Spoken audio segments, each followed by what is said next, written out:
اسمك وبلادك؟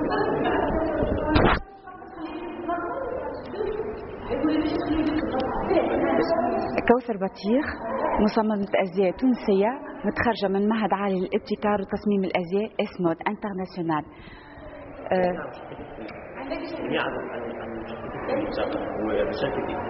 طيب، مشاركتي في ميس أرابيك بيوتي إن ذا وورلد هو عرض أزياء الحلم العثماني لتشريفي في تزيين العارضات بلباس من الحلم العثماني القرن السادس عشر، القرن الذهبي.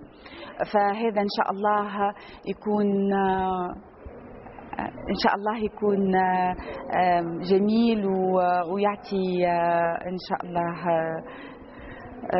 كيف يقولوها بهاء على الملكات لفوز باللقب.